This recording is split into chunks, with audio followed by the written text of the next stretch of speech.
Hello guys, new video for you all. If you want the new part of this work, subscribe to the channel and leave a comment. The story begins. Now, the main character, Han-Hu, was at school when a local bully was bothering him. Jang-bin stood in front of his desk, calling him a brat, and exclaimed that he was really tired of living. How dare he argue with him? He always gets what he wants. If Han-Hu doesn't give up his divine power points voluntarily, Jang-bin swore to destroy his divine realm. This Jang-bin is an arrogant school bully who was mistakenly gifted by the heavens with incredible power. His divine realm contains the power of an army of 5,000. Han-Hu responded by exclaiming that Jang-bin could try if he dared. And this weakling was the protagonist, Han-Hu, or rather, the guy in whose body he now found himself, having grown up with the lowest level representative, a grasshopper. And here the question arises, why would a weakling like him dare to respond to a powerful idiot unjustly gifted by fate? It all started yesterday. He arrived in this marvelous world where anyone can become a god, just yesterday. But when he got here, he found himself in the body of a pathetic, spineless wretch who, on his 18th birthday, awakened the realm of the gods with the representative of grasshoppers. When he visited his grandfather in the hospital, the grandfather said that his parents were lost in the chaotic sea of stars of the Imperial Academy, but should still be alive. He was almost certain of that. If they had the chance, they should try to find them. A girl named Qin Shuang also started bothering him, saying that if he was willing to become her slave and feed her thunder gods with his grasshoppers every day, she would guarantee that he would graduate from school and get a high school diploma. She told him to carefully consider her offer. It is a world where every person has the chance to become a god according to their level of divine power. People here are divided into demigods, true gods, elders, and superior gods. Every person, upon reaching the age of 18, can awaken the realm of the gods and find their irreplaceable representative. There is also a ranking system among the representatives. The more talented a person is, the greater the potential of their representative, which will allow them to develop to the highest level. Will the main character, a man who awakened the divine realm but got a low-level representative, a worthless grasshopper, be able to rewrite his destiny under these circumstances? Meanwhile, the school bully Jang-bin began extorting divine power points from him, threatening to destroy his divine realm. Apparently, the difficulty of this game had been raised to hell mode from the start. His only representatives were grasshoppers, and with that, he wouldn't be able to enter the Imperial Academy, let alone find his parents. He approached the capsule saying he needed to deal with this annoying Jang-bin first. He wasn't going to stand by and watch his life be ruined. He entered the capsule and put on the helmet, thinking that since he was in this world, he should at least try to fix the situation he found himself in. Simply giving up would disrespect what had brought him here. The system informed him that the connection to the divine realm had begun. He successfully connected, and his eyes widened as he saw green fields and mountains in front of him. He looked down in surprise and saw grasshoppers. Were these his representatives? A bunch of grasshoppers resting in the grass? A window of stats opened in front of him, displaying information about him and his divine realm. He had a unique talent called Hidden Son of Heaven, and also had the divine ability to accelerate growth and sacrifice life. Currently, he had 1 divinity point and 0 divine power points. The power of faith was at 200, and his god sphere level was at the first stage. In his sphere, there were 800,000 adult grasshoppers, 160,000 juveniles, and 20 million eggs. The protagonist thought and said that if he believed the memories of this body, then before, he had neither the talent of heaven's chosen son, nor the ability to sacrifice life. So, these appeared after his transfer. He opened the description of the talents. The description of heaven's chosen son said that he was a person chosen by the heavens themselves and was extremely lucky. For each level reached, he would receive an ability. Sacrifice of life was an ability that allowed him to sacrifice the life of a creature once per day and receive a value point equal to the life value of that creature. The product itself is generated randomly after the life sacrifice. The main character looked at the first talent and said, "This must be his trick, the one he got when he was transferred to this world." But the exclusive ability to sacrifice life was likely something he received because he became a divine being. That's not bad at all. Maybe with these tricks he can still fulfill his grandfather's last wish, but that's only if he can survive tomorrow's encounter with Jang-bin. He thoughtfully looked at the representative description window and saw that the grasshoppers had the talent for reproduction. Their level of faith was fantastic, and they obeyed the orders of their god. There are 3 classifications of believers: devoted, fanatics, and saints. He could obtain 1 point of faith per day, reproduction rate, 300 individuals per day. The life cycle was 90 days, 15 days in the egg stage, 15 days in the juvenile stage, 45 days in the adult stage, and 15 days in the mature adult stage. Han Hu thought his representatives had the talent for reproduction, and their life cycle was 90 days. He could accelerate their growth using the life sacrifice talent. 1 day in the real world is equal to 100 days in the realm of gods, meaning that in 1 day in the real world, several generations of grasshoppers would have time to change. He realized this and said that he would have to take a big risk. If he won, he would become a master instantly. If he lost, he would lose everything and become completely inoperative. The next morning, he went to school, and Qin Shuang entered the classroom. She immediately approached the protagonist's seat and asked if he had thought about her offer. Was he ready to become her slave? If he accepted the offer, she promised that no one would lay a finger on him until the end of the school year. He replied that he refused. Surprised by his answer, she exclaimed, "Did you understand what you just said? Without my protection, you'll be eaten alive." He responded that maybe she was right, that he would indeed be eaten alive before he could get out of here. But he still preferred to refuse. Even the weak like him had some dignity. He really appreciated the fact that she cared so much about him, but he had already made up his mind. If she had nothing more to say, she could leave. She turned and walked away from his seat with displeasure, saying in the end that he would regret his decision. After that, he sighed heavily, and Zhang Bin and his friends immediately approached him, asking if he had gathered the 100 divine power points they demanded from him. Another guy demanded that he hand over the points quickly, but suddenly, Zhang Bin put his hand on Han Hu's shoulder and angrily told him to hold up. The bully, irritated, asked if he was really tired of living.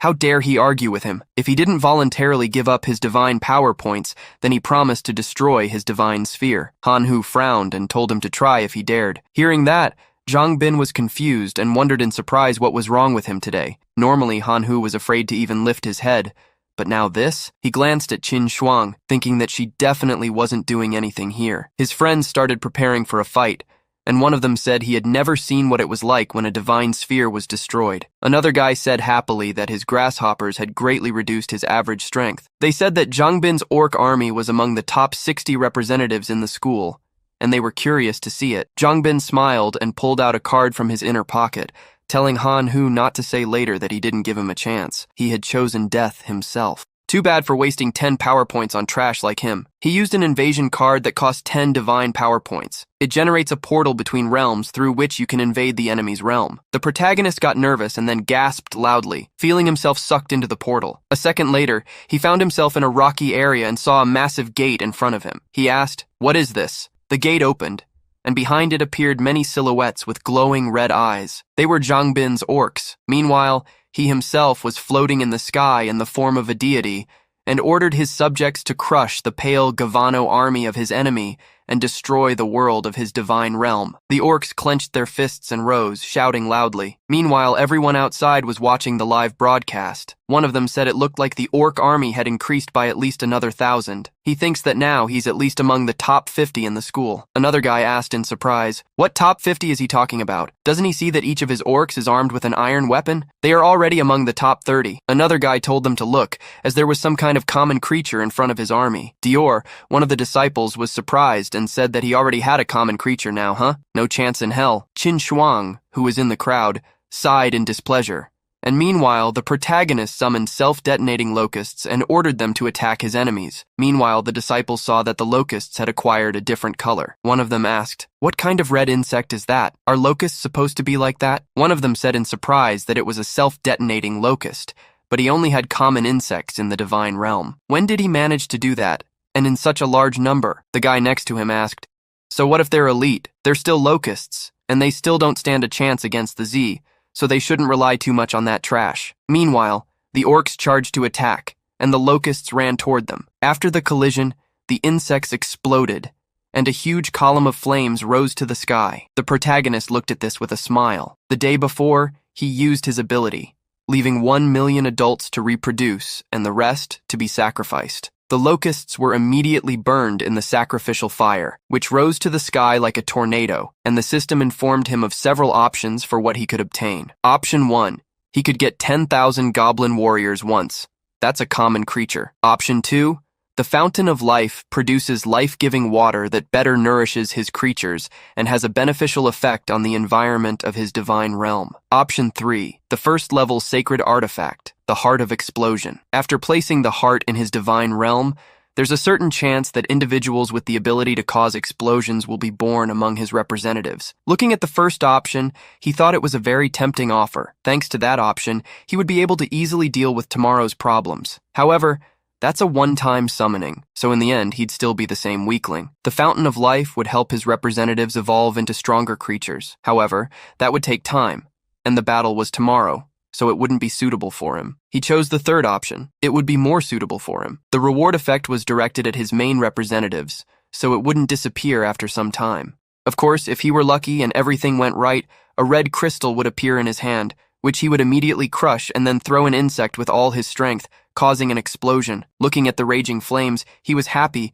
and thought he had been lucky. The orcs survived the explosion, but if he increased their number, something might go right. He needed to experiment with this. However, the protagonist summoned the locust again and sent the insects to the enemy. Meanwhile, Qin Shuang smiled and said the situation had become a little more interesting. Seeing the locust approaching inevitably, the orc froze in place. At the same time, his deity ordered the surviving orcs to quickly return to his divine realm. Han Hu smiled and asked, did he decide to flee? But it was too much. He stretched out his hand and ordered his representatives to catch him. If necessary, invade Zhang Bin's realm. A huge swarm of locusts flew through the gate, and several powerful explosions could be heard. Zhang Bin called the master of the gods with displeasure and told him to immediately order his insects to leave his realm. Meanwhile, the locusts exploded the Orak, and Zhang Bin said he admitted defeat, so he should remove his insects from his domain and leave his orcs. Why is that? Pai Hul asked. Didn't he threaten to destroy your domain?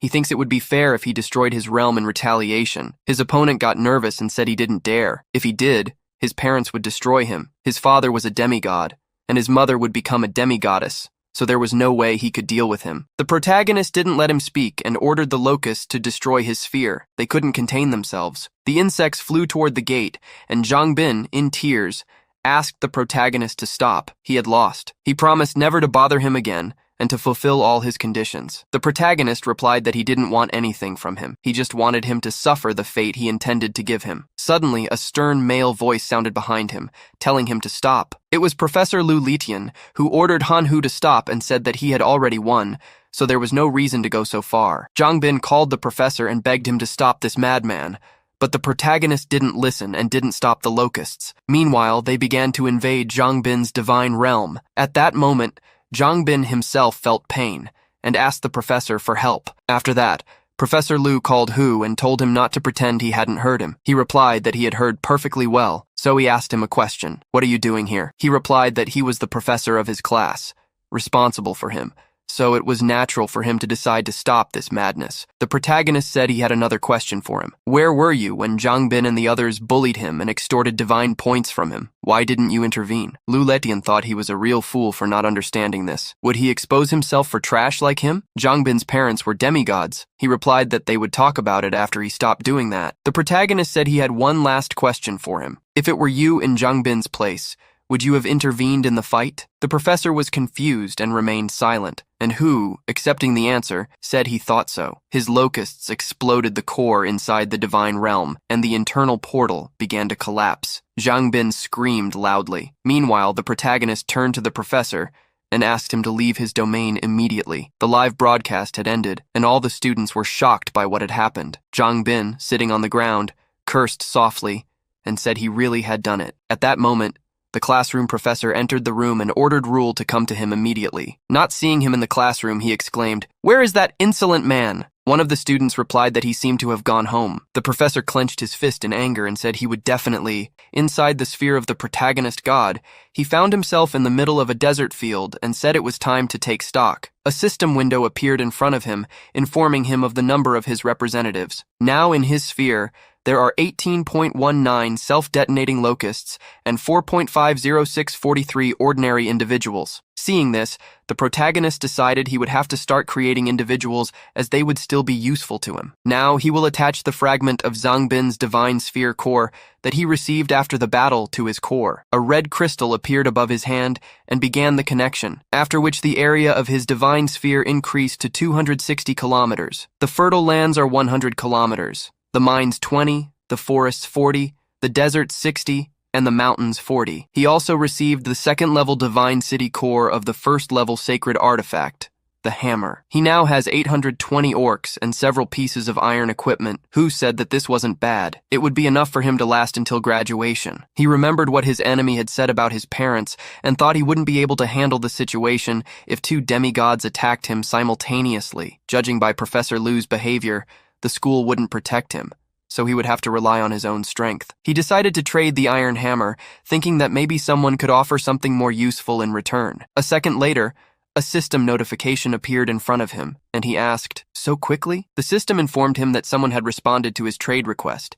He was offered a flaming lava crystal. He said these crystals seemed to increase the representative's resistance to fire and could also enhance the power of the explosion. He agreed to the trade, saying this would significantly strengthen his locusts. After that, a red crystal floated above him in the air, and a new type of locust called the magma locust appeared. The power of faith is 1/5 and 1 point per day. They reproduce up to 20 individuals per day, and their lifespan is 250 days. The protagonist picked up a locust from the ground, tossed it aside, and, upon seeing a strong explosion, said that now the explosive power of these babies could be compared to a hand grenade. The magma also flies far from the explosion, and the damage and destruction radius are impressive. He could consider that he now had a bunch of fragmentation grenades. Meanwhile, Zhang Gang, Zangbin's father, went to the deputy director's office and said, displeased, that his son's divine sphere core had been destroyed and could not be restored in any way, and the school still hadn't given him an explanation. The deputy director, named Sumi, said that, as far as she knew, the one invading another student's divine sphere was his son, who had been bullying some students for a long time. He didn't want to hear it and asked angrily, so she was saying that his son was the only one to blame for this? So neither the school nor the teachers had anything to do with it, right? His wife said she thought the student who destroyed their son's core should be punished.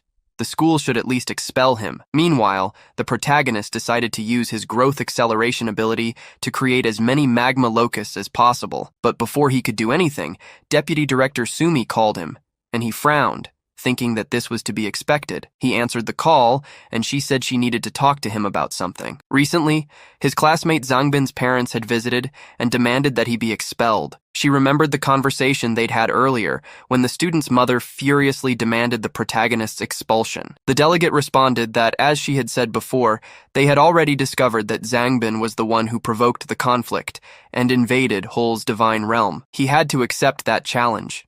It was just self-defense, so they had no reason to expel him. The lady exclaimed that the school would continue to cover up the idiot who destroyed her own classmate's divine realm. Delegate Sumi calmly replied that she seemed to be missing something. Hull had always been an obedient and diligent student, and they had irrefutable evidence of her son's bullying. The lady told her to stop saying such nonsense, just say whether they expelled him or not. Sumi apologized and said they hadn't expelled him. Zhenggang said he could accept that the school wouldn't expel the student, but as a father, he couldn't let things go like this. If they didn't grant him a small request, he wouldn't care about the school's reputation anymore. After telling Han Hu about this conversation, she said that in the end, Zangbin's father proposed sending a detachment of 1,000 of his representatives against him. He didn't care about the outcome of the invasion of his divine realm. He said it would calm him down. He's sorry, but that's all their school can do. He wouldn't make big concessions, but she wanted to warn him that even one representative of a demigod is a terrifying force. The strength of his representatives is comparable to 50,000 relatively strong high school representatives. Could he handle it? The protagonist thanked her for her help and said he would go to school tomorrow to resolve everything. After ending the call, he said that apparently, one explosive locust wouldn't be enough for him. He'd have to speed things up. After that, he used the sacrifice ability again and took 4,000 lives. A powerful explosion occurred in his divine sphere, after which he was offered 3 options. He could get a first-level sacred artifact, a bloodshot demonic eye. After absorbing it through the divine sphere core, there would be a certain chance of the birth of representatives with a bloodshot eye. The bloodshot eye enhances the user's dynamic vision, sees blood, and enters a berserker state. In the second option, he could get a first-level crystal, a fireball. After absorbing the crystal through the god sphere core, there would be a certain chance of the birth of representatives with the initial fireball ability. If a hero-type representative is born, they could master the highest fireball technique. In the third option, he could obtain the Windsword Emperor, a heroic type of Windsword representative. After examining all the options, he said that for so many lives,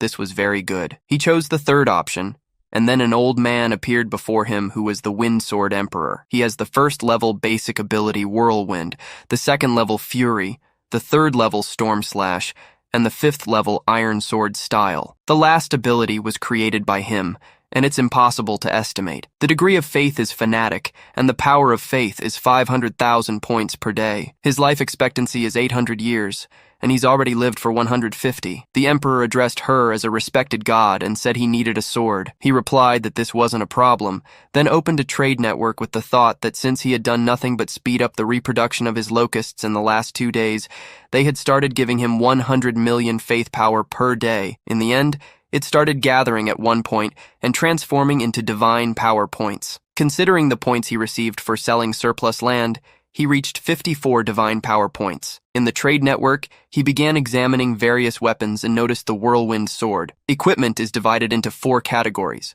common equipment made of pure matter without energy infusion, sacred equipment, true masterpieces created from rare materials using the power of faith, usually having some effects, divine power equipment. In the process of forging this equipment, divine power crystals were used to temper it. Often this type of equipment has its own soul, which is developed on its own, and divine equipment items, which represent the power and authority of the gods. Naturally, only those gods themselves could master them. He bought the sacred equipment, the whirlwind sword, and gave it to the old man to try. The old man swung it several times, releasing a shockwave outward, then turned to the god and said he needed 3 more swords like that to unleash his true power. The main character was even more surprised, thinking that equaled 150 points of divine power. Did he think those points grew on trees? But tomorrow, he would have to fight against Zhangang's army of 1,000 men, and demigods should not be underestimated. He still had to try his luck. With these thoughts, he opened the system window to contact someone. Meanwhile, Qin Shuang meditated in her divine realm, ignoring the birds circling around her and landing on her body as she was deeply focused. She remembered a moment from her childhood when she fell into the river, and Rule came running to her rescue. After pulling her to the shore, he gave her artificial respiration, and thanks to that, she woke up. Because of these thoughts, she couldn't continue meditating, opened her eyes, and said he was an idiot. He would die from his own stupidity. Her grandfather was a true god,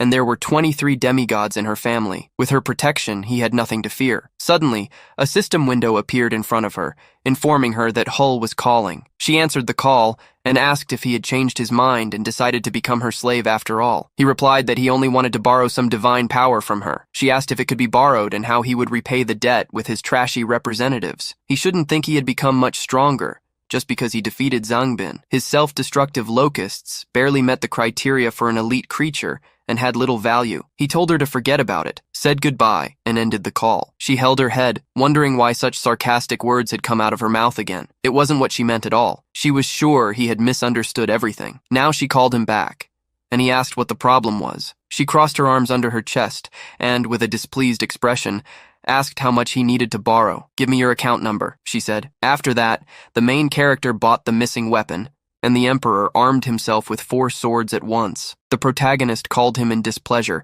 and said he spent all his savings on it and even went into debt. He would have to work all that off. The next day he went to school, and his classmates were surprised, asking if he wasn't afraid the demigod army would trample his divine sphere. Another disciple laughed and said he must be completely crazy. His friend agreed and said they'd see if he could stay calm when the demigod army started destroying his realm. After hearing them talk about him, Hu thought it seemed like everyone expected him to fail, but that wasn't surprising. Qin Shuang approached him and asked if he had borrowed her divine power points, hoping to compete with the demigod. She advised him not to waste his strength. Even the army of 1,000 demigods wasn't something he could handle at the moment. He closed his eyes, smiled, and said he had no other choice. She replied that it was nonsense. He did have another choice. If he agreed to become her slave, she would ask her family to calm that gang down. His family had only one demigod, while hers had a true god and 23 demigods. He wouldn't dare disobey her. He stepped away from her, saying he appreciated her concern, but that his answer wouldn't change. He sat down at his desk, ending the conversation by saying he needed to prepare for the battle. After that, she walked away from him, and his classmate began insulting him, asking why Qin Shuang was so concerned about that trash. He was definitely going to die today. Soon, the teacher entered the classroom with Zhang Bin's parents and stood behind the teacher's desk, pointing a finger at Hamu. The woman furiously called him a freak, exclaiming how he dared to invade her son's divine realm. Her husband grabbed her shoulders, asking her to calm down. There was no need to break their agreement with the school. The teacher, with disdain, told his student to stand up and not keep Zhang Gang waiting. He smiled and replied that he preferred to wait for the delegate. Some Lulatian started getting irritated and asked if he thought the delegate had nothing better to do. Just him as a spectator of this battle is enough, so stop acting like you're something special, he added. At that moment, the vice principal entered the classroom and asked what all the noise was about. He immediately calmed down, scratched his neck, and apologized for bothering her with such a trivial matter. He was just trying to teach the students some useful lessons. She crossed her arms over her chest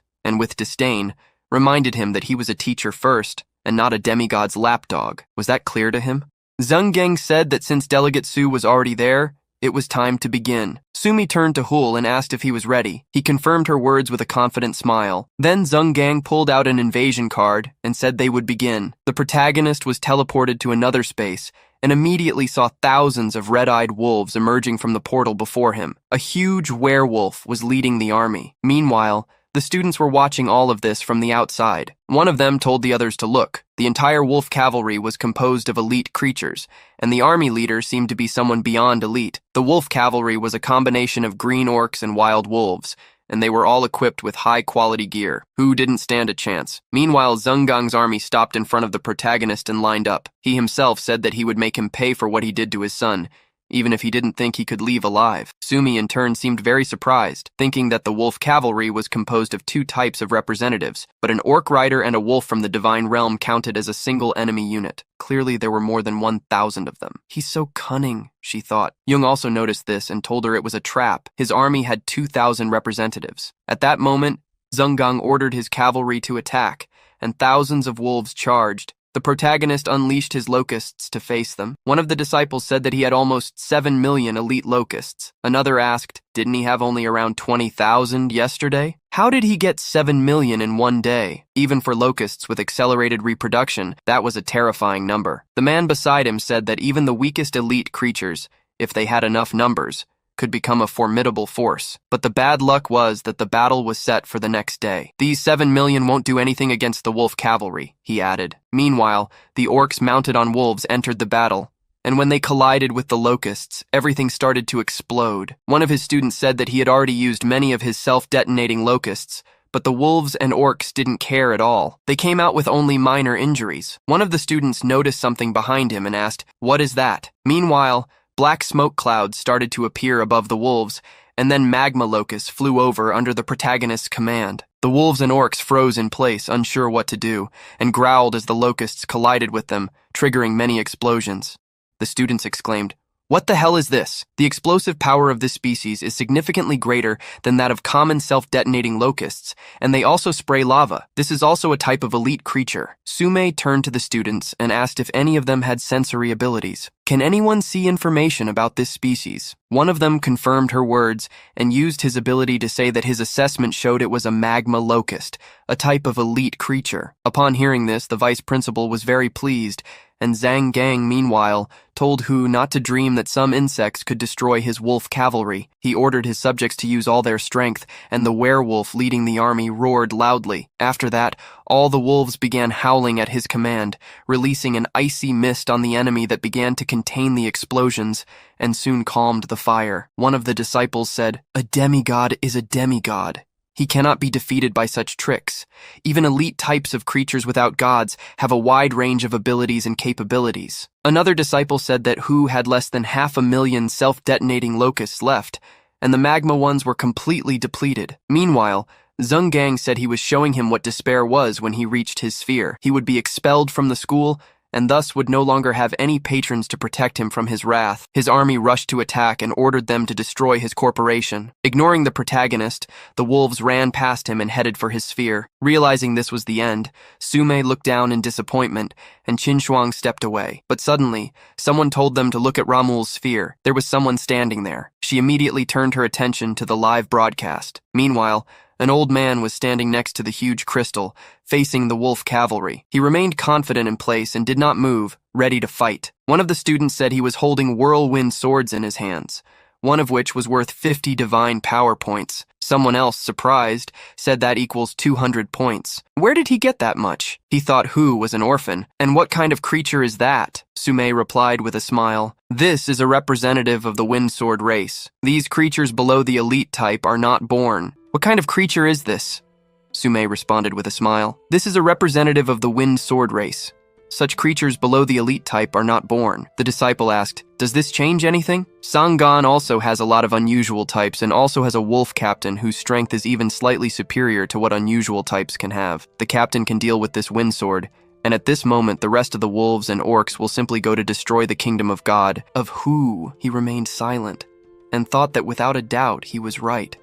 But the power fluctuations emitted by the wind sword did not resemble those emitted by elite-type creatures. Most likely, it was a hero. Meanwhile, Sangan looked surprised at the Sword Emperor, thinking that he had trained for decades and still could only raise a hero-type creature, and this kid had already done it. Now he was just a high school graduate. How could he have a hero?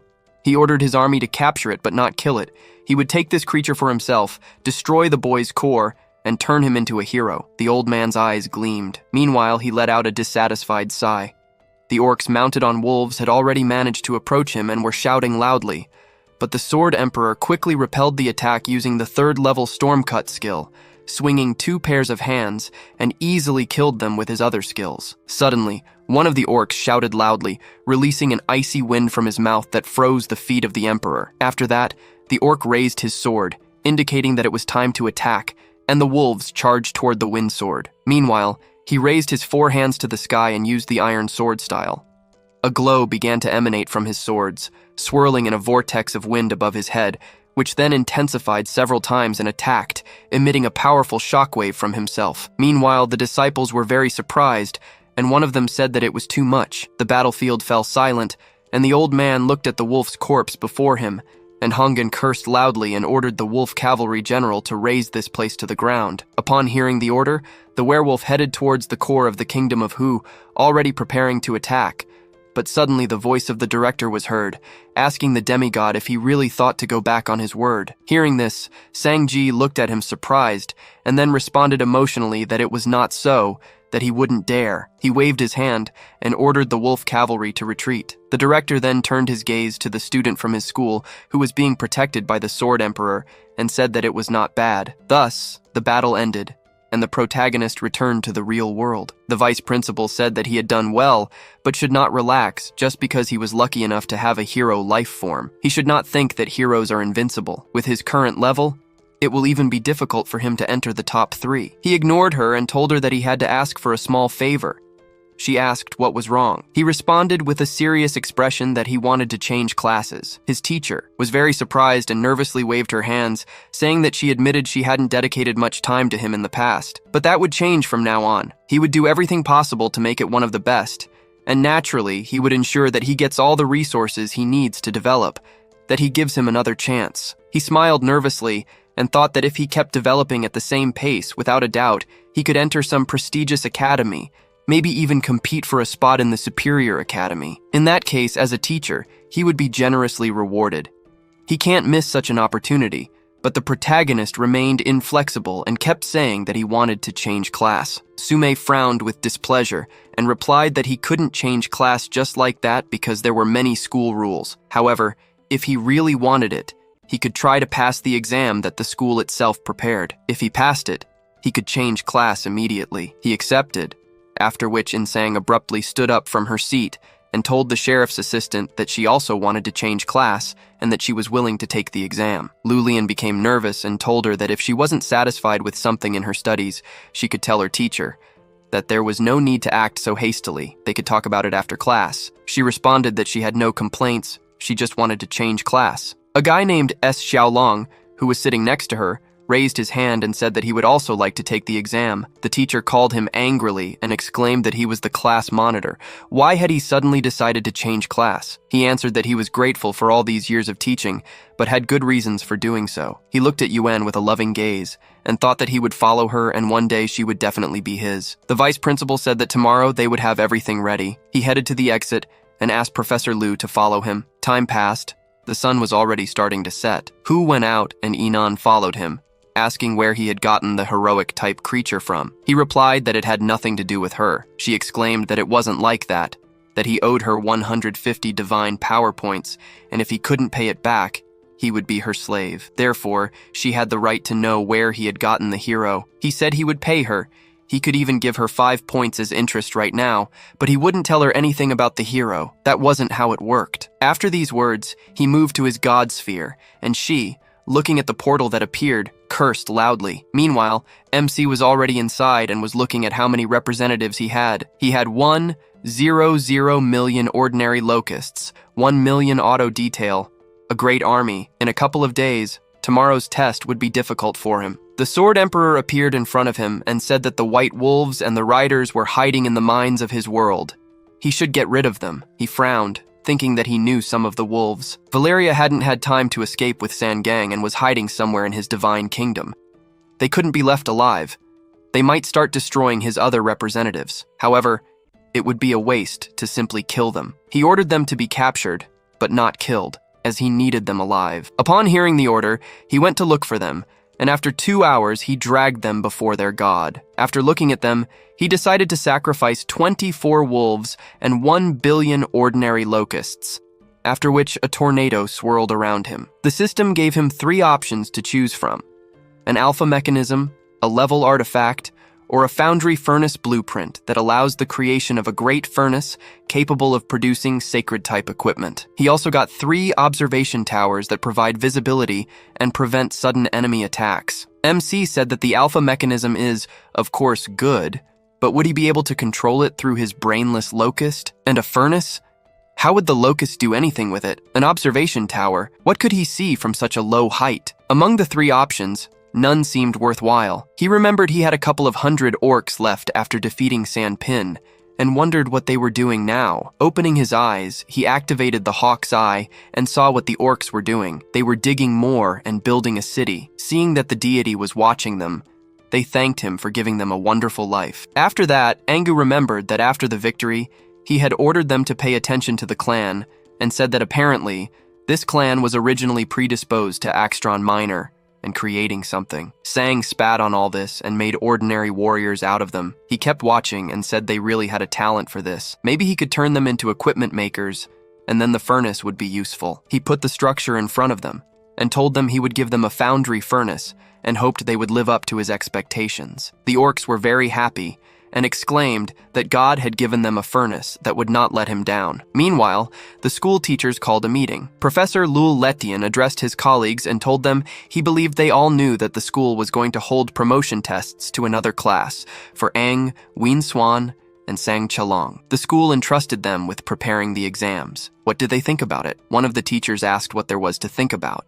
They are very grateful for such a gift. After all, 3 of the best students in their class will attend one at a time. The teacher said it with displeasure. Elodidad directly doesn't care about the type of tests they prepare for Yuang and Salom, but demands that the difficulty of the test for Anne be raised to the maximum. They must punish the student who does not respect his teacher in some way. He has never contradicted them and has supported them in everything, so he asks them to yield to him this time while he waits for an answer. He thinks his almost got eaten alive yesterday because of the sudden transfer of these 3 has caused the performance of their class during the semester to drop significantly. So, they are forced to put Angu in their place. The other teachers accepted his proposal, saying they would never forgive themselves if they couldn't thank him for his kindness. The day of the exam arrived, and all the students gathered in the classroom. He handed out exams to 3 of them. Xiaolong received a level 1 test. He must defend himself from one intruder. Yuang received the same, but Angu was clearly surprised by his task. To move to another class, he must defend himself from 10,000 intruders. It's a level 10 test. Sume asked the teacher if he didn't think he was being too partial with the student. He replied that it was a decision made by all the teachers, not a personal one. The protagonist said everything was fine. The teacher only wanted him to show his skills to the new teacher. He stepped aside, and his teacher, annoyed, told him not to be so sure of himself. Jin Swang approached his old friend and told him that his offer still stood. If he agreed to become his slave, no one else at the school would dare to bully him. He thanked him for his concern and told him they would see each other after the tests. She frowned with displeasure and told him he was ungrateful. Meanwhile, Xiaolong smiled contentedly and mentally told Hu that he was an idiot, that he was digging his own grave. The test soon began. An army of goblins appeared before the protagonist, God, and the students watching this asked, "Can you see it?" Hu's ability is far greater than those two. Another student asked, "Who asked him to anger the teacher? Now he is paying for his pride." Meanwhile, the MC cursed aloud and began cursing Professor Liu, saying that there are red goblins with excellent fire resistance, and there are many of them. Lu Litian, for his part, smiled contentedly and said it was his own fault for turning his back on him. An army of 10,000 red goblins would simply sweep through his barricades and quickly reach his core. One of the battle's observers congratulated him. The MC cursed loudly and began cursing Professor Liu, saying that there are red goblins with excellent fire resistance, and there are many of them. Lu Letian, for his part, smiled with satisfaction and said it was his own fault for turning his back. An army of 10,000 red goblins would simply sweep through his locusts and quickly reach his core. One of the battle's observers congratulated him in advance for his victory, and he replied that it wasn't a victory, but a useful lesson. There can be no enmity between teachers and students. Hu would soon understand this for himself. Sume, without taking her eyes off the screen with concern, encouraged Hu and meanwhile ordered her army to attack. Seeing this, the goblins touched their chests, igniting fire in their hands, and then swung them, launching fireballs. When the fireballs collided, they began to explode, and Angu thought that ordinary locusts weren't affected at all. Realizing this, he ordered the locusts to self-destruct. They were frightened to see the insects quickly approaching them. After this, many explosions occurred, killing 400 red goblins. At that moment, Xiaolong and Yuang stepped out of the capsules, and one of the students told the others to look as they had already finished their tests. Inung turned to the deputy and told her that it seemed like Angu was going to have a hard time this time. He thought he knew it. In the end, locusts are still trash locusts compared to other representatives. As much as the bombs kept coming, they still couldn't compare to the others. Meanwhile, the magma locusts entered the battle, managing to kill 3,000 red goblins with shrapnel explosions, but the rest were already at his core. One of the disciples said that this time he was definitely finished.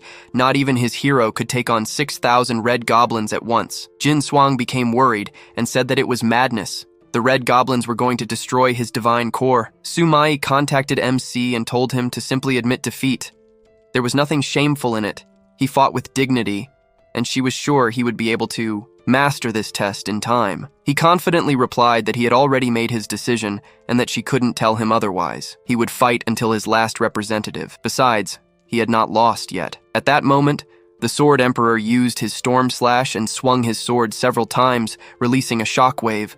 But the monsters screamed loudly in response and raised their hands to the sky, releasing many currents of flames and directed them directly towards the old man. Many explosions occurred, and one of the disciples said that even a hero has a hard time, that they should look at this. Hu is definitely finished. The emperor found himself under incessant fire, and it was difficult for him to resist. Upon seeing this, Master Lu rejoiced and told him that this would be his last lesson for him, that he should remember it well because soon he would be left without his divine sphere. The guy next to him, surprised, told him to look at the screen. Meanwhile, an army of orcs arrived on the battlefield.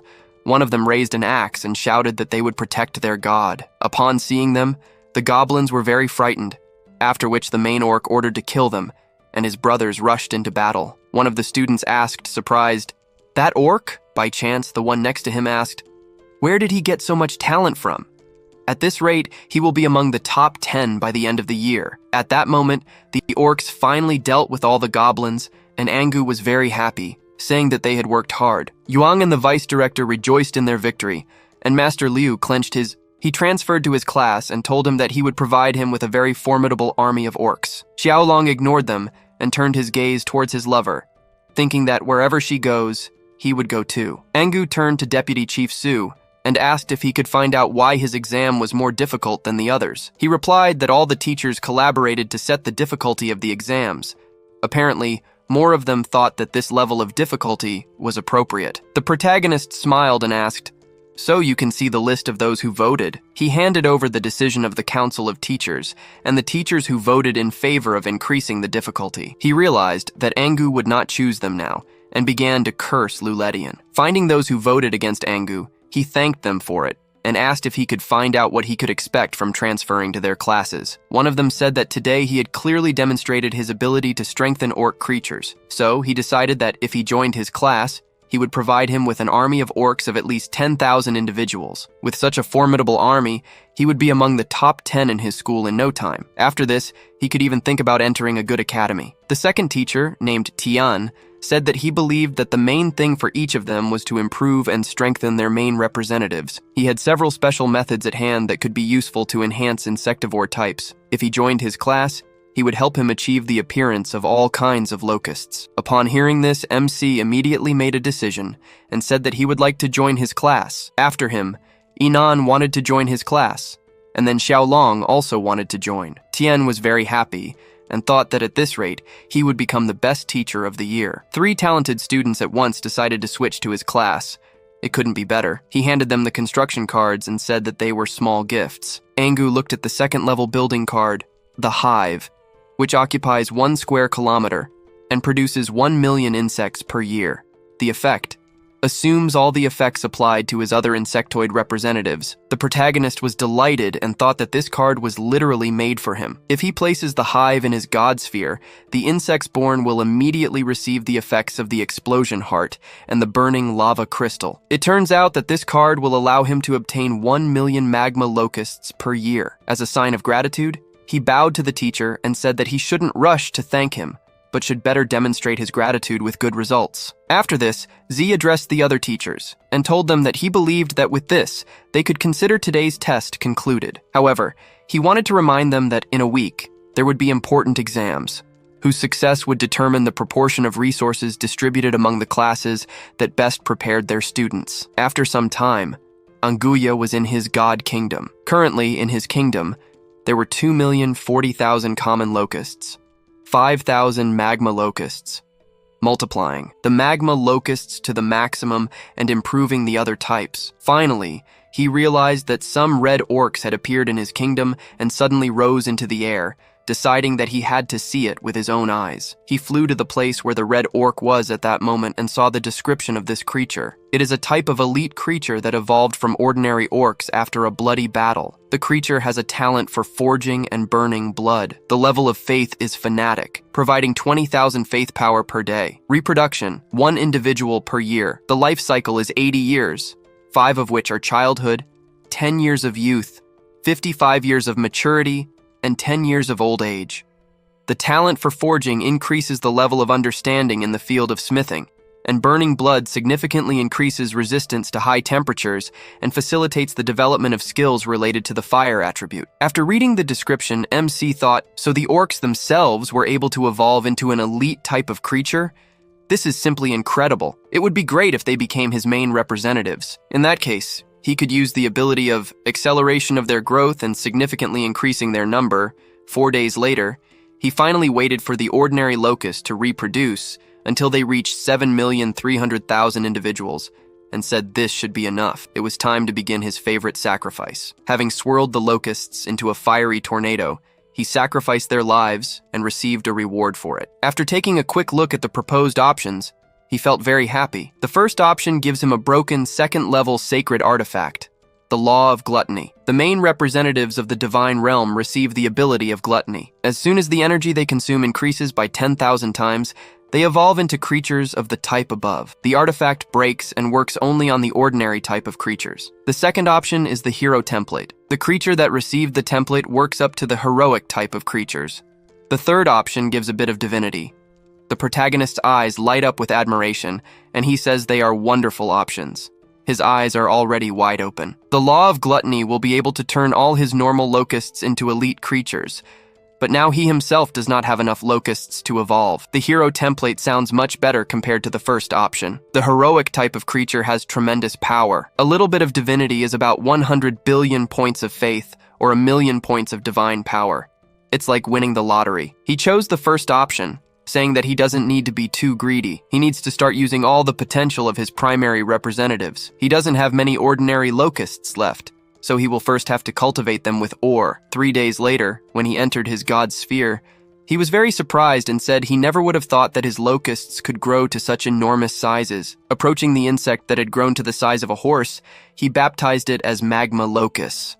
Plus, sometime later in school, before he could even sit in his seat, Inung approached him with her favorite question. She would like to become his slave. She didn't have the support of a rich family nor the necessary resources. At this pace, it would be difficult for her to stand out, even among the children of demigods. He had improved his locusts well, but they would soon reach their limit. They had too little potential. He understood that his orcs were also good, but in the end, they were not his primary representatives. He replied that he still appreciated her concern, but to stop asking him the same question.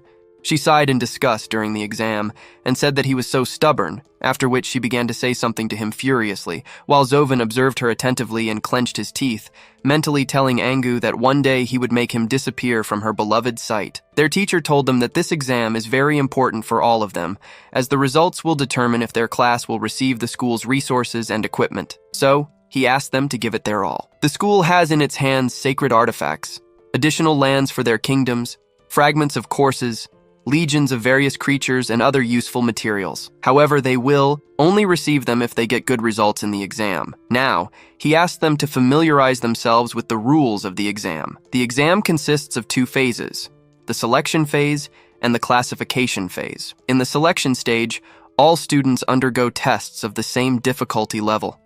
Those who manage to pass it receive a point and move on to the next phase, while those who cannot will be expelled. After completing the first stage, the students who pass the second stage can choose to either reject or accept the classification test. The second stage consists of defending themselves from endless waves of invaders advancing towards their kingdom of God. With each expulsion, their class will gain a point and their personal ranking will increase. Angu asked, "Do they expel people from the school immediately? That's quite cruel, so the rewards must be really worth it." Then the rewards are shown. The students who are in the top 100 are given a random card from the land of basic resources for their realm, worth 100 points of divine power. If the student is among the top 50, they will receive a first-level sacred artifact.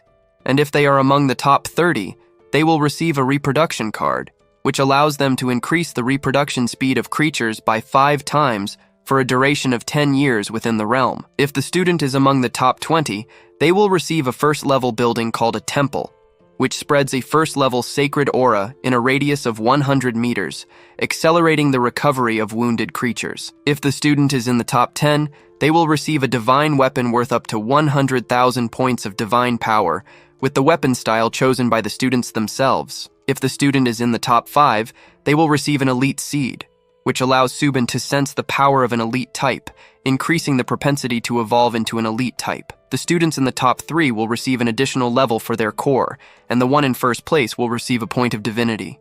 Angu was very happy and said that for a reward like that, he could do anything. After that, their teacher said that the exam was about to start. The first stage is about to begin, so they should prepare for the test. The countdown began, and when the time ran out, Angu teleported to the realm of the gods, and in front of his army, ordered everyone to prepare for battle. Seeing the lizard-headed monsters in front of him, he exclaimed that they were demonic golems. Isn't that too much for the first stage? Although they are considered normal types of creatures, their strength is close to elites. Hard scales, strong limbs. This monster is not an easy opponent, but fortunately, they are too slow. He pointed his hand forward and ordered 50,000 locusts. A rain of fire from the locusts fell upon the golems, who screamed loudly, and the protagonist laughed and said it smelled like he was at a barbecue. He wondered if he could feed them to the locusts. He called the Red Orc blacksmiths and ordered them to drag their bodies here. After 10 minutes, the locusts ate the monsters, leaving only their bones, and the protagonist asked what else he could feed them. It was no longer a matter of an exin, but of takeout food. He hoped everything would continue in the same spirit. Meanwhile, the teachers were watching the exams. The discontented teacher said that another student had been expelled from the exam, and he had high hopes for him. Professor Tian said that 20 students from his class had already been expelled, almost a third of the whole class. His colleagues said things were even worse in their classes. Half of them had already passed. They believed the school had gone a bit too far in raising the level of difficulty of the exam. Zai said that today, their director and his assistants were fighting against the abyssal invader demons at the border. She thought he had his reasons for choosing demonic golems as the students' opponents for today's exam. It wasn't typical of demigods to talk about such things. At one point, Tian saw his student on the screen and happily said that he had had a good idea. His locusts had just begun to devour those demonic golems, and it seemed to be going well. Had they ever heard of creatures that could simply eat the flesh of demons, ignoring their toxins? Another teacher asked, surprised, if they ignored the toxins that demons' bodies contained. He had never heard of such a thing, and it was urgent to study it. Lulian asked what was so strange about it. The fact that they were immune to toxins didn't change the fact that the locusts were trash in terms of strength and power. It was just luck. His colleague replied that luck was also part of strength, so he shouldn't forget it. This type of locust that Angu had raised was very strong and useful. He should see for himself. The locusts had already become a type of elite creature, and in terms of potential, they were at the bottom of the list of creatures that could evolve from a normal type to an elite type. Master Liu told him not to make him laugh. These creatures weren't even comparable to normal goblins in terms of strength. Master Tian said he felt he was being too biased. He shouldn't compare the lobster's flaws with the advantages of other creatures. Which did he think reproduced faster? Lobsters or goblins? Lul Tian crossed his arms and replied that he wasn't going to argue with him about that. He had a student in his class, Lumo, whose main representatives were goblins. It would be better to see which of the two ends up in the final ranking. Tiang agreed and said that something told him this was only the beginning.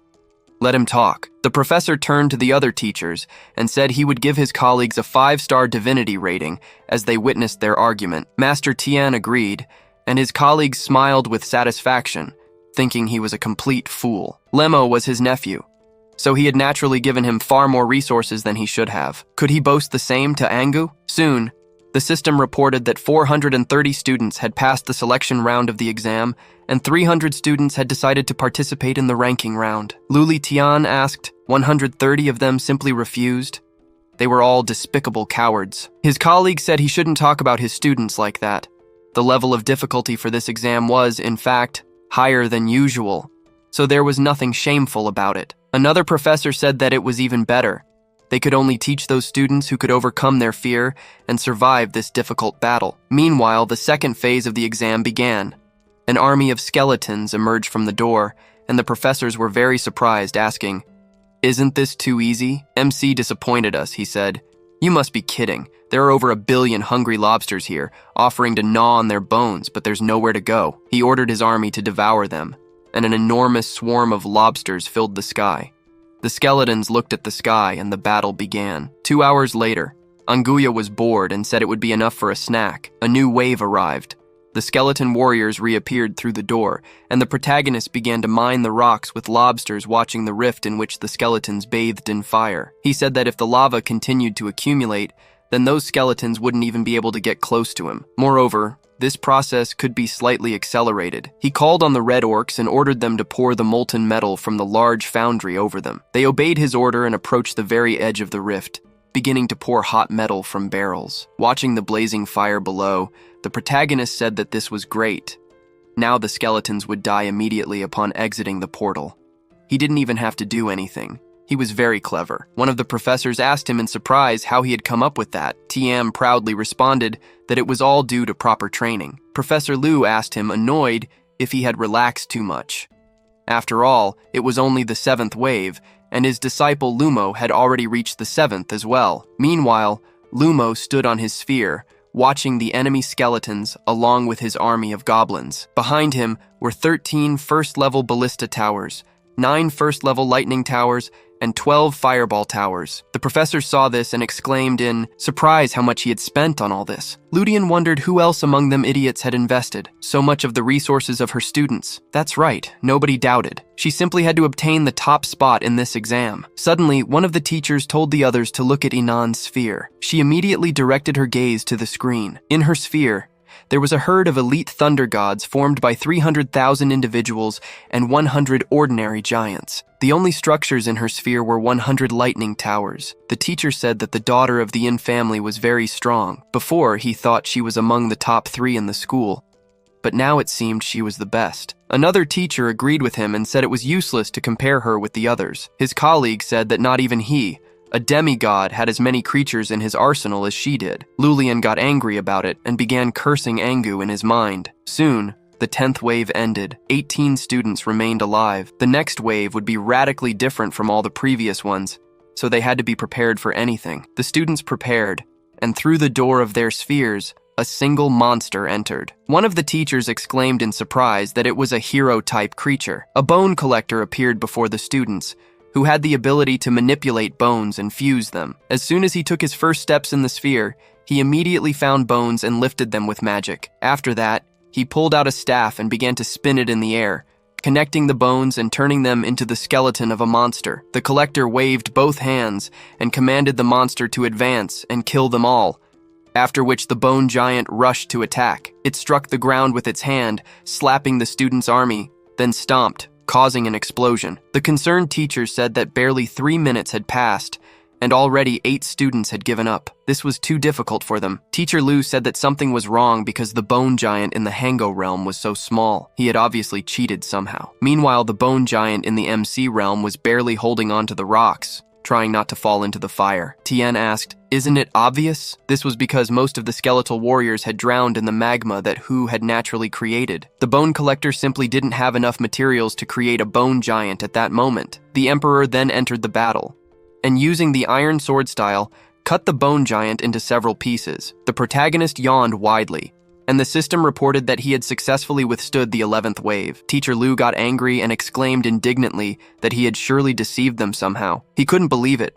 He must have somehow found out about the monsters that would appear in the exam in advance. Teacher Tian asked if he had any proof of it. He believed he was covering for his student, right? He should be careful with this. He could also report it to the right people. It was clear, without proof, that everyone saw what Angu did to the skeletal warriors. No one in their right mind would be cleaning up the damaged body parts of the monsters, unless, of course, someone knew about it beforehand. There would be a bone collector who would use them.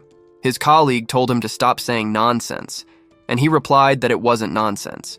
He had reasons to suspect Angu. Schools should investigate him and apply a severe punishment. Sume responded that it was absolutely impossible.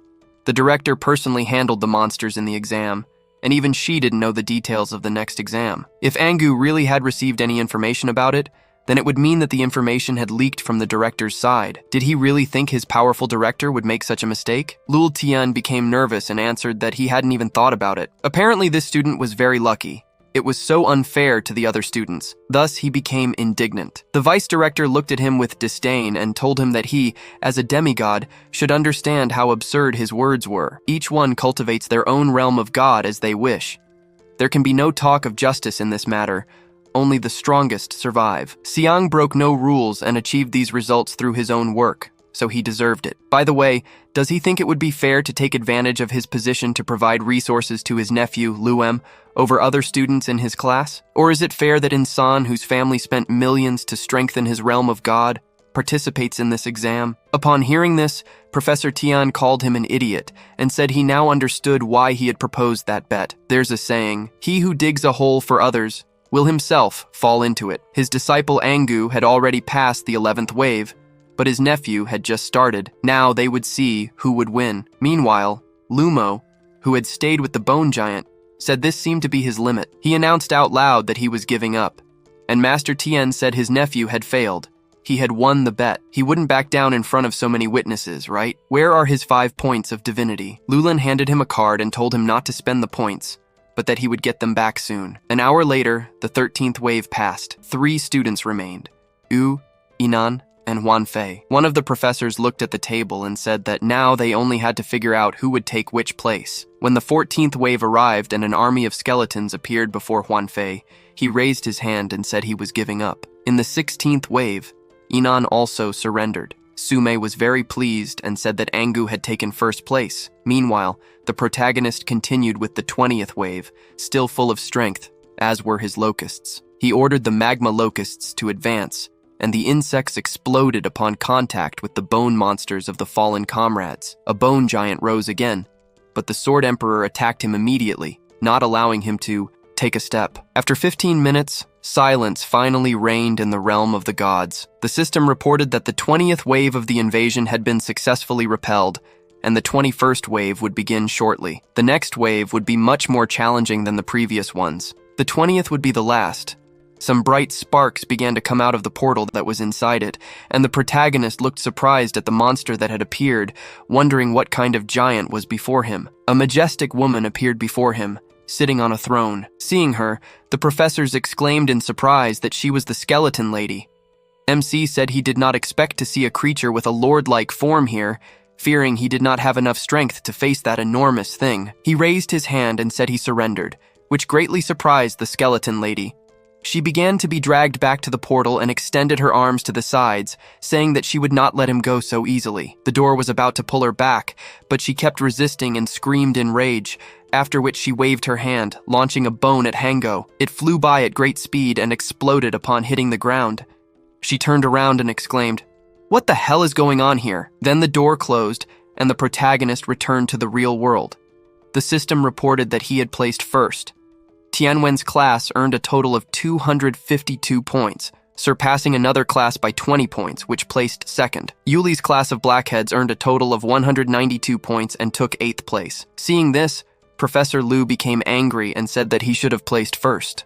His colleague looked at him with a sly smile, and the other professors were very upset, one of them saying he didn't want to be fired. They immediately congratulated MC for the first place, and he laughed cheerfully, saying that now all the rewards were his. An hour later, he received many letters as rewards.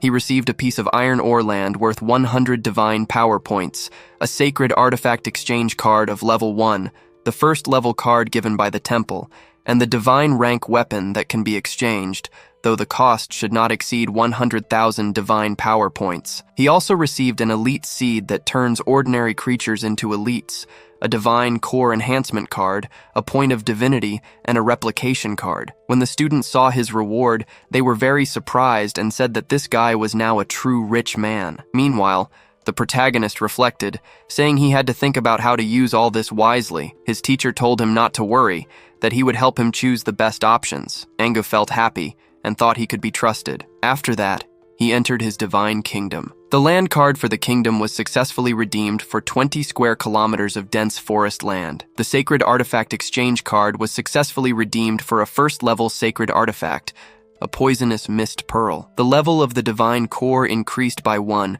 and the construction of the first-level temple was also completed. He decided to use the exchange card, and different options were presented, among them the whirlwind sword. He thought better of it, and said that the card, it could only be exchanged for a rank divine weapon. 4 swords would be enough for his hero, so he wouldn't take the 5th for now. He needed to look for something like a hammer for the Red Orc blacksmith. He found a war hammer called Purgatory, valued at 99,999 divine powers, created from the core of a Purgatory Hydra, Lord type. Minimum requirements for its use: a heroic type creature with the fire attribute. After reading the conditions, he told himself he couldn't use it right now. He would have to wait until the Red Orcs had a hero. He decided not to get angry and said that anyway, he had gotten it for free. An hour later, all the students gathered in the classroom, and their teacher told them that the main exam was a very difficult test, after which, in his opinion, only the strong remained. He would like to ask the top 3 of this exam to come to the board. Angu,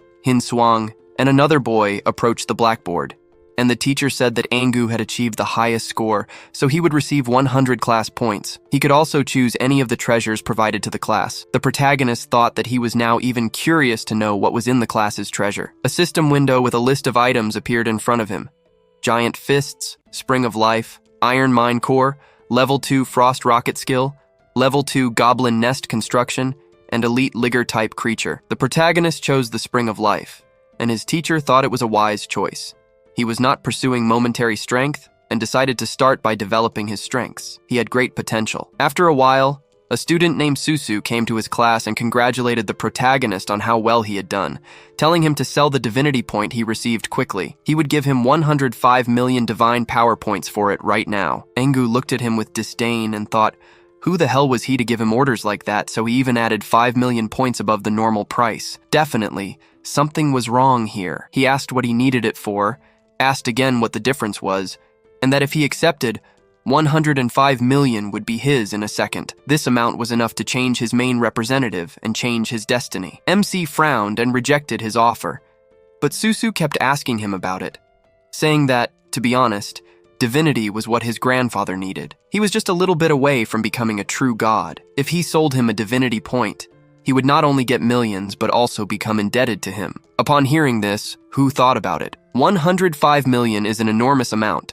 With this amount of energy, he would be able to increase the number of locusts that fit into his sphere tenfold and also acquire a debtor. He was about to accept, but suddenly received a message on his phone. Hinan, who apparently heard his conversation, wrote that he could buy a divinity point from him for 150 million. He agreed, very surprised by such an amount, and wondered how much money his family had. He wrote a new message, asking if he really thought a divinity point was only worth 100 million. He should have at least done some research first. Starting to trade with divinity, in effect, divinity can be obtained by compressing 100 million points of divine power, created by condensing faith points from their beings. Such divinity would indeed cost a little more than 100 million. This price is due to the fact that when another god tries to absorb this divinity, there is a possibility of failure.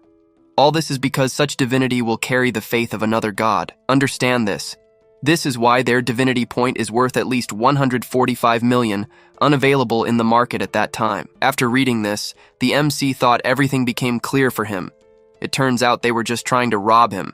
Immediately after, he turned to his classmate and, dissatisfied, told him to get lost, walking away, saying he couldn't be arrogant just for taking first place in the exam. After that, 150 million divine power points were credited to the protagonist's account, and he was very happy, saying he was now literally swimming in money. Sometime later, in his divine realm, he looked at the newly erected city and said he believed the temple should be built in the settlement of the Red Orcs. There, he built a temple and placed in the desert a life-giving spring, hoping that over time this land would also become fertile. The Red Orcs knelt before him and thanked him wholeheartedly. He placed a hammer in front of them and ordered them to raise their heads. He did not come empty-handed. He brought them a divine artifact, the Purgatory Battle Hammer. He showed them the seed and said with a smile that he had also brought this. He handed it to one of the orcs and told him he would grant him this elite seed that would increase his potential, hoping he would one day become a hero and lift that hammer. Then he rose into the sky, and the orcs wished him a long life. The protagonist looked at the venomous mist pearl in his hand and said he had listened to his master's advice and taken it. But why would he need it? After these words, his teacher immediately contacted him and asked if he wanted to talk about something. He replied that he wanted to say that during today's exam, he and the teacher had made a bet on something. In the end, he outdid his nephew and won 5 divinity points. He decided it would be fair to share part of the winnings with him. He showed him 2 items and told him it was a card worth about 150 million divine points. He thought he himself understood the value of this card, so he should better tell him about the second option. This is a trophy he received during the battle in the outside world, an egg created by the insect king himself, the celestial demon. They had already killed him without damaging the egg itself. However, this thing, even though it is dead, can still produce a massive amount of demonic energy every day, which can eventually turn his locusts into low-level celestial demons. From the beginning, he told him he should prioritize the cultivation of his core beings, and this egg would help him do so. After listening to him, the protagonist thought that Professor Liu and the others didn't consider him at all because locusts are a very weak type of being. But Professor Tian is different. Instead of mocking him, he gave him an opportunity that would allow him to turn his low-level locusts into the celestial demon beetles, of course, are not comparable to the natural elite of the thunder sparrows of Huan, but at least they would be equal to ordinary beings like goblins and orcs. The professor told him to remember that he could choose one of these rewards. He responded with a confident smile that he would then choose the egg and said he had no doubts about it. By the way, the poison attribute goes very well with demonic cultivation, so he could pour the power of the venomous mist pearl into his core right now. The result would definitely surprise him. Angu thanked him and said he would try to live up to his expectations. After a brief pause, he asked if he knew where he could buy a large quantity of cheap meat. He didn't care about the quality. The main thing was the quantity. only it was too expensive in regular stores. Tian was surprised and said that if he wanted to feed the locusts, he wouldn't advise buying meat in stores. It was too expensive and of little use. The director had recently participated in a battle against an abyssal demon. There was still a large number of demonic golem corpses lying on the battlefield, so he would ask him about it. MC thanked him and ended the call. Then he started walking through the forest, thinking that the effect of the glutam artifact was too strong. His locusts literally ravaged everything in their path. The power of his body was not enough to feed them. He urgently needed to find alternatives. He placed the egg at the roots of a tree and said that he thought if he placed it near a centuries-old tree, the process of demonic energy secretion would be faster.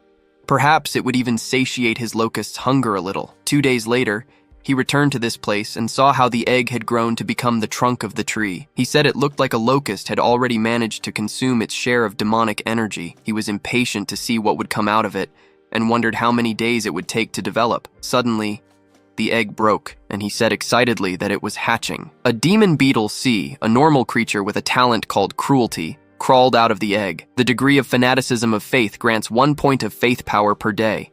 Its life cycle is 200 days, 30 of which are the larval phase, 150 days the adult phase, and 20 the old age. The protagonist was delighted and said he found it hard to believe it was an ordinary type. This beetle was 100 times stronger than his locust, but there was no reproduction point.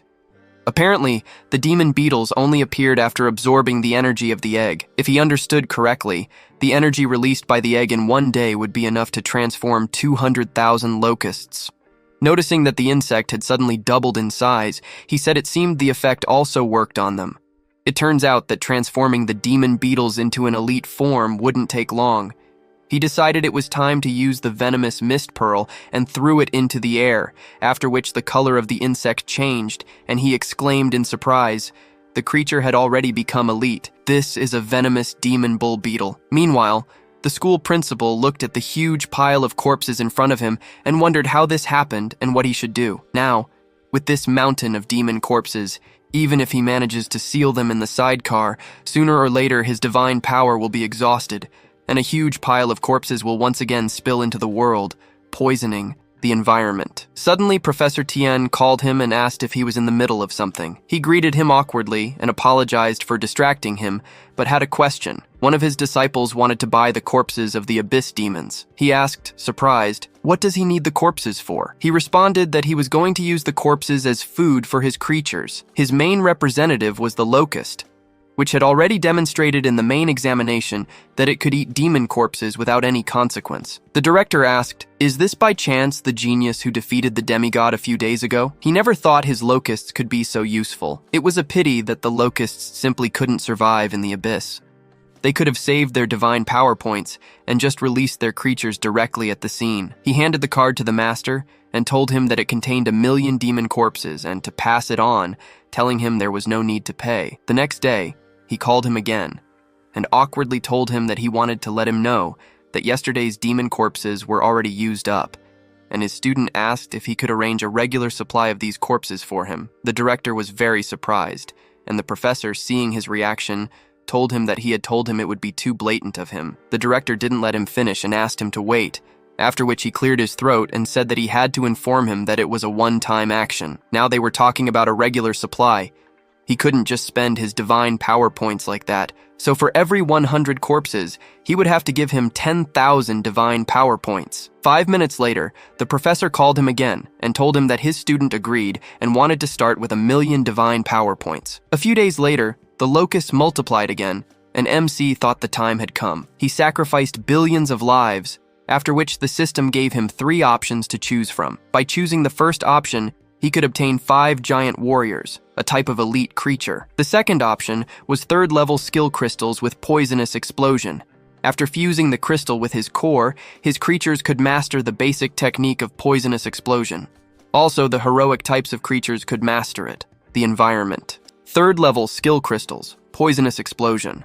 After merging the crystal with its core, your creatures can master the basic technique of poisonous explosion. Also, heroic types of creatures can master this technique, elevating it to the ultimate technique of poisonous explosion. The third option, disintegration mechanism. This allows dividing matter and extracting pure energy. The protagonist rejoiced and said that they were very good options to sacrifice 12 billion elite creatures. Even the first option doesn't seem so bad to him. Everyone knows that giant warriors are a very formidable force. Even from one of those giants, at least 10 million divine power points can be obtained. Despite this, he decided to study the other options carefully and said that poisonous explosion is a perfect combination for his insect demons and poison mist artifacts. However, at this moment, his third-level core simply will not be able to accommodate this crystal, so the second option is useless to him for now. He chose the third option, with the thought that if he understood everything correctly, the decomposition mechanism will divide the materials and give him energy crystals. They say these crystals are necessary for the development of creatures that depend on magic and are very expensive. Now he will be able to make money without doing anything. A huge mechanism appeared before him, into which he threw iron ore, and after 5 hours, he pulled an iron crystal out of the mechanism. He took it in his hands and asked, disappointed, if this was the crystal usually used in equipment forging as food for some special races.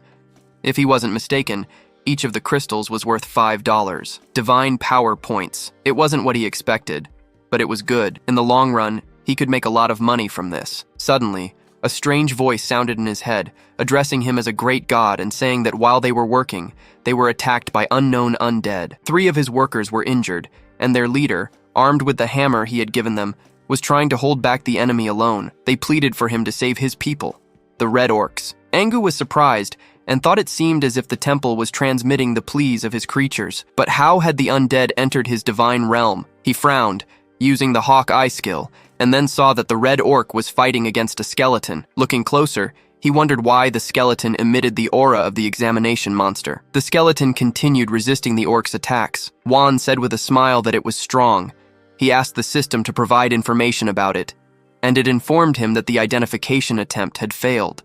The creature was not his follower, so it couldn't reveal information about it. He grew angry and summoned the Sword Emperor, ordering him to go there quickly. Immediately after his words, the old man appeared on the battlefield, and as soon as he fixed his gaze on the skeleton, he immediately cut it into several pieces. The bones scattered on the ground trembled and then gathered into a single skeleton again. Meanwhile, the protagonist himself arrived on the battlefield and ordered the skeleton to submit to him and believe in him. Only then could it reincarnate. But in response, the monster only struck him, yet it was unable to cause him any harm. Angu said it was so naive. As long as the core of his divine realm existed, there was no way it could harm him. He turned to his subjects and ordered them to keep dismembering it until it surrendered. 3 days later, the skeleton, along with its comrades, knelt down.